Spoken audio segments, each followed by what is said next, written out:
All right, our good friend, Representative Gino Bulso, is in studio with us. I asked Gino last evening, I said, you need to come over and talk to me about some of this legislation that's coming up before the regular session. It'll be here before you know it. He said, Murph, absolutely, I can stop by. I said, well, that sounds great. It's always good to have you in studio, Representative Gino Bulso. Hello.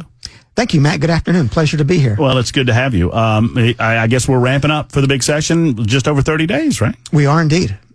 You made some news of note regarding a piece of legislation that I was curious to talk to you about.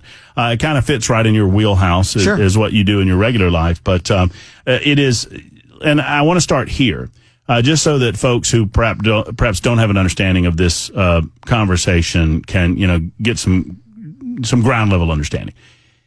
It is abortion, as we understand it, is illegal in the state of Tennessee. Correct. And it is also illegal to bring in through mail these types of abortifacients that would create an abortion through oral medication. Is that correct as well? That's correct under both federal and state law.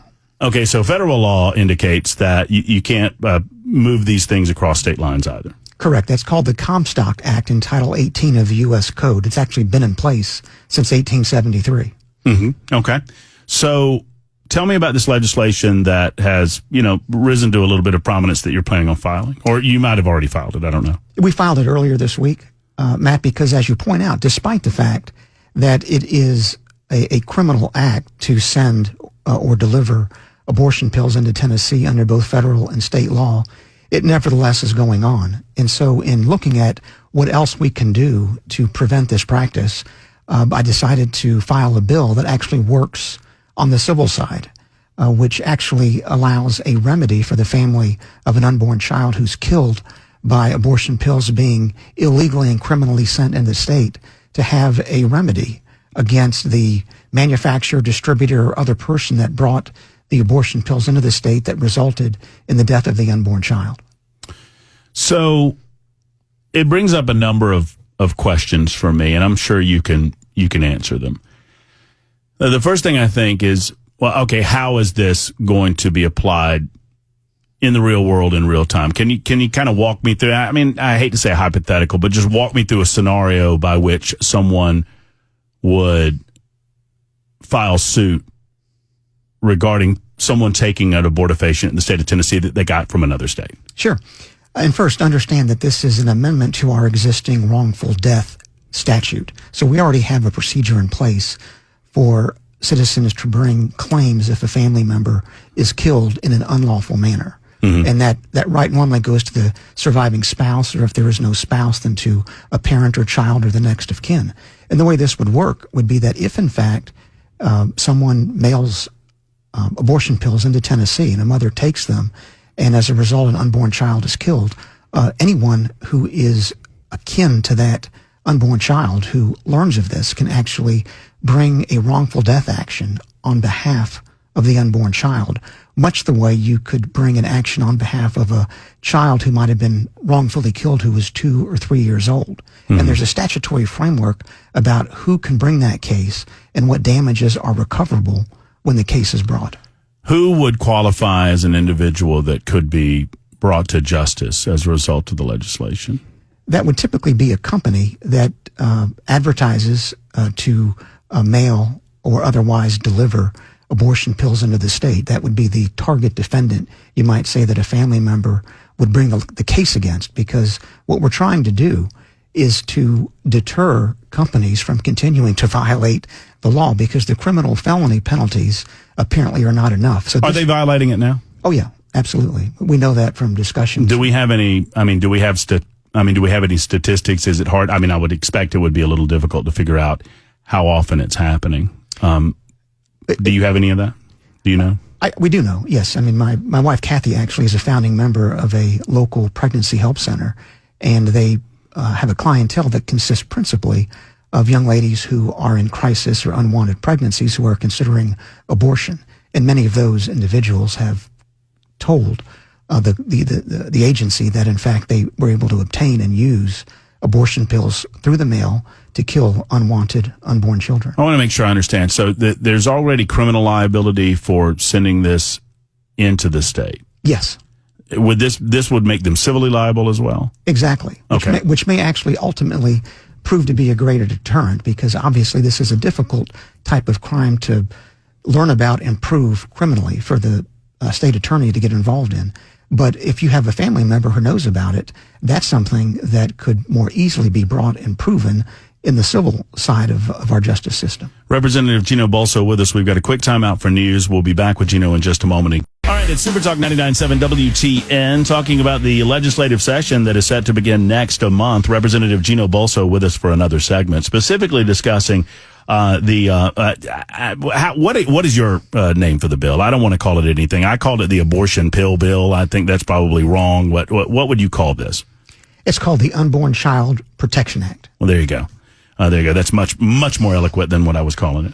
So what was the impetus behind this? I mean, did someone, I mean, I'm just curious. I'm naturally curious. Did someone bring this to you? I know Deborah Moody had some chatter going on about legislation last year that I was told about. Was this just something that you, from your experience in the legal profession, saw as a loophole in the system or a gap in the system that needed to be closed?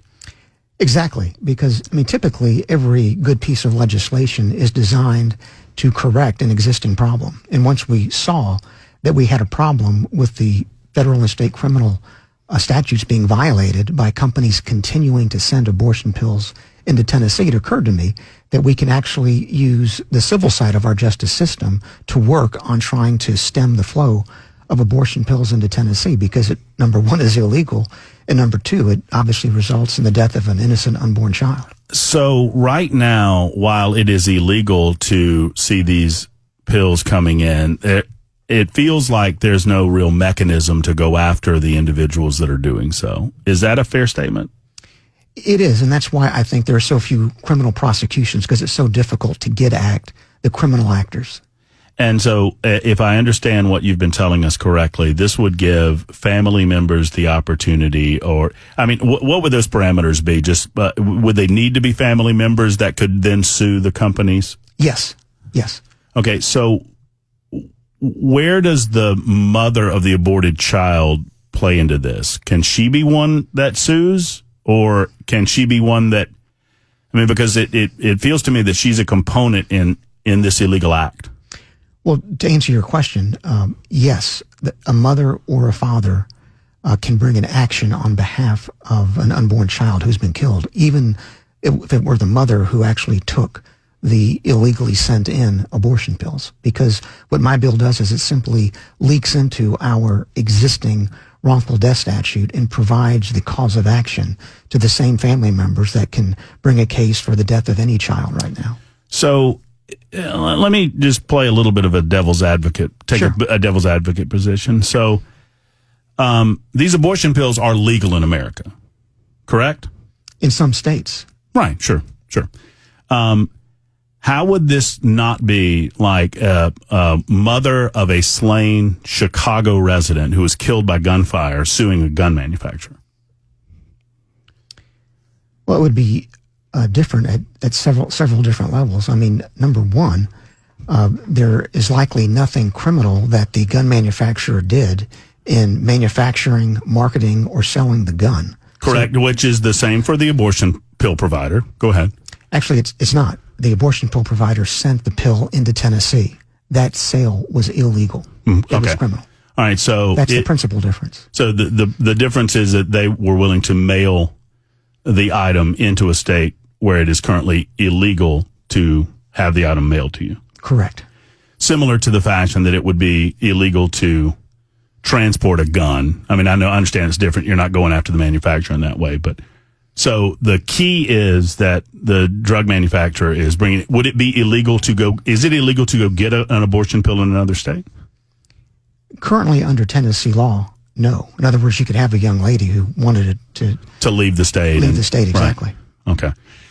Why is there any civil or criminal liability currently against the mother in Tennessee? Certainly no criminal liability of any kind under any of our statutes, and I'm not aware of any basis for civil liability for. I mean, if the government's involvement in this is because that there is a separate and distinct life that has rights, then why wouldn't the mother be somehow criminally or civilly liable for the termination of that life? Well, for two reasons. I mean, one, historically, our policy in Tennessee is to treat a young lady who's in a crisis or unwanted pregnancy as a victim, not as a perpetrator. And this bill actually follows that same policy. And the second reason, Matt, is that look at what we're trying to do. We're trying to stop abortion pills from being sent into Tennessee illegally. Mm-hmm. So the ones we want to target, if I could use that term, are the folks, the companies that are sending the abortion pills into Tennessee illegally. And we really do not advance that goal by holding a mother civilly liable to other family members for the death of an unborn child. Those are the two principal reasons. Well, I mean, you understand the nature of the question, though. Sure. I mean, if there's a separate life involved, then, but I understand the answer. So is there anything, and I don't know how you would do this, but it occurs to me, is there anything or any way the state could protect or prevent from abuse of this? What would prevent a family member who wanted to have an abortion anyway from bringing an abortion pill in expressly for the purpose to sue the company so that they could score the $5 million? Well,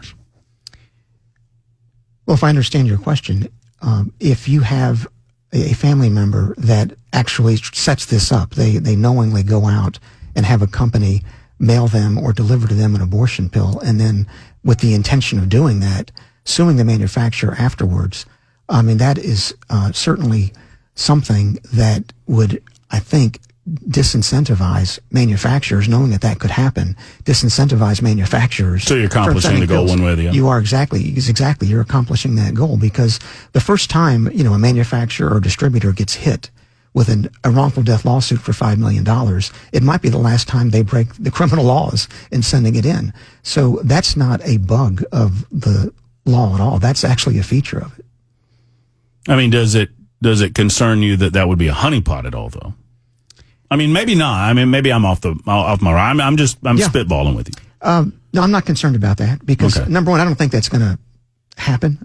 Frankly, I don't think that you're going to have folks that are just so scheming that they're going to intentionally kill an unborn child with illegally mailed abortion pills. Well, these are people that are already intending to kill an unborn child, Gino. These are people that want to have an abortion.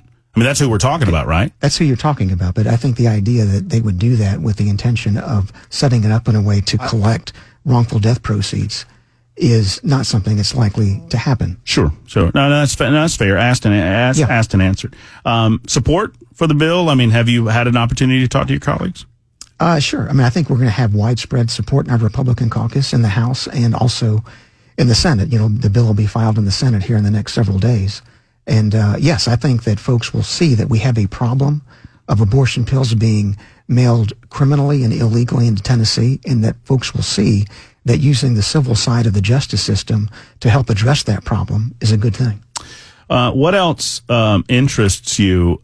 I almost said beyond the education scholarship bill, but I think that's unfair, because that's kind of is that the elephant in the room for this session? Would you describe it that way? Probably at the front door, yes. That's one thing we're all interested in addressing as soon as we get into session. Where are you on it? I'm a big proponent of the governor's Education Freedom Scholarship Plan. I like the idea of expanding parental choice in education. Has it, I wouldn't say split. I think that's the word that we used when we were off air. We were discussing it briefly, but your constituency in Williamson County, I mean, there's differences of opinion even amongst conservatives on this. Absolutely, because some conservatives look at this as being just another governmental program, an entitlement program that's going to increase the spending of the government, increase the size of the government, and potentially cause the government to exercise and regulate control over private schools that they don't already have. So those are some arguments that I've heard from some constituents who do not favor the governor's plan. Speaking of education, we had our good friend Scott Sapicki on yesterday, and he was talking about this recess bill that I kind of dig. I kind of like it. I have not thought about it.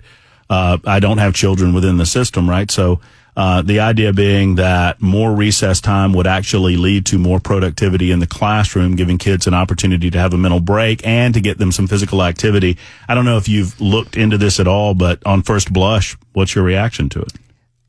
I haven't read the bill, if it has been filed, but in principle, I think it sounds like a good idea. I think you do want kids getting outside, exercising, and sort of taking a mental break from the studies in the classroom. It kind of shocked me that, I mean, when you and I were youngsters, I mean, you had that, 30, 45 minute unstructured play on the playground, monitored obviously, but unstructured play. And apparently that doesn't really exist anymore in our school systems. And the idea is if you have that play, not only do you get the benefit of having that mental break, you also get the benefit of watching kids interact with other kids and learning some of those social interaction skills as well. Absolutely. The more we get kids interacting with kids and exercising and playing and spending less time on phones. I was about to say, not on their phones, right?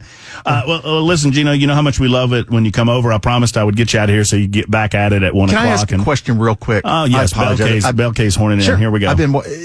I see the Plan B commercials on television all the time. Do you feel, Gino, like there's any place for government to be limiting those commercials inside of our border, or is that run up against the First Amendment? It's a good question, Bill. It's not something I've actually spent much time thinking about, but it would seem to me that is something that we could regulate consistent with the FCC guidelines and regulations that we have, because we certainly do not want the public airways to be advocating someone to engage in a criminal act, which right now, mailing or sending Plan B or Plan C or whatever the exact drug is into the state of Tennessee. So I think it's something that's well worth looking at, Bill. Thank you. Now, are you promoting government censorship, Bell? Is that what you're 100%. As long as I'm the guy with the button and the mallet, yeah, let's do it. Gino, you always provide wonderful food for thought. Always great conversation. Thank you for stopping by. Thank you, Matt.